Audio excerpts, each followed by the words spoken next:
नज़र आ रहा हो तो आप देखें गौर से कि आम में मांजर बिल्कुल भरा हुआ था, लेकिन आप देखें आम क्या है, वो आप देखें ना के बराबर आम नज़र आएगा। दिखाते हैं आपको सभी पेड़।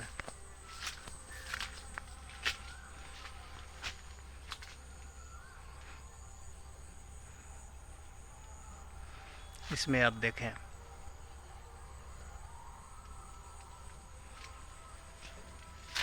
एक भी आम नज़र नहीं आएगा, और हज़ारों रुपए की दवाइयाँ, जहर, ये सब डाले हैं, लेकिन फिर भी आपको आम कहीं नज़र नहीं आएगा।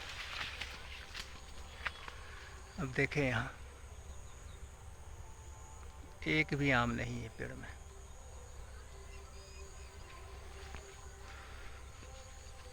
और सबसे अहम बात जो है वो ये है कि इन पेड़ों में कीड़ों से बचाने के लिए 5 से 6 मरतबा, 2 मरतबा तो हम दे चुके हैं, अब ख़त्म हो ही गया तो अब इसमें ना देना है, लेकिन 2 मरतबा दवा डाल चुके हैं, तो इस तरह से ये चीज़ ख़त्म हो गई।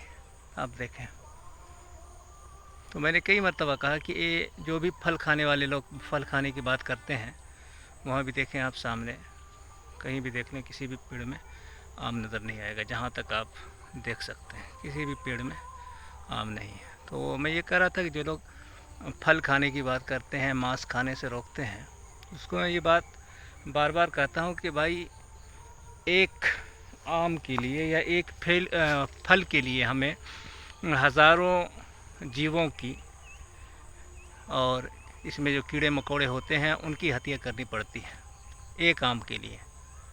अब देखें इसके नीचे की ज़मीन देखें आप किस कदर काली हो गई है आम के मांजर के गिरने के कारण। अब देखें बारिश भी हुई थी तो इसके कारण आप यहाँ की ज़मीन देखें बिल्कुल काली हो गई है चारों तरफ। तो ये देखें आप, पानी भी दिए हैं, दवाई भी दिए हैं, जहर भी दिए हैं, तब भी कुछ नहीं बचा, सब ख़त्म हो गया। आप देख रहे हैं इस तरह से, आप ऊपर तक देखें यही हाल है, जहाँ तक आप देखें आम में जहाँ है सब बिल्कुल चौपट ख़त्म हो गया है, इक्का दुक्का कहीं है तो है। तो एक आम के लिए हज़ारों जीव की हत्या करनी पड़ती है। तो जीव और जो लोग मांस खाते हैं उससे बड़े पापी तो फल खाने वाले होने चाहिए। इसी तरह आप सब्ज़ी देखें, सब्ज़ी के अंदर भी इसी तरह से लोग करते हैं, हर दूसरे तीसरे चौथे हफ्ता में 2 मरतबा जहर ज़रूर डालते हैं कीड़ा मारने के लिए, तब जाकर के सब्ज़ी मिलती है। तो ये सारी चीज़ें होती हैं, आप इसे देख लें। कहीं एक भी आम पूरे पेड़ में या आसपास में आपको नज़र आ जाए तो आ जाए, वरना नज़र नहीं आएगा।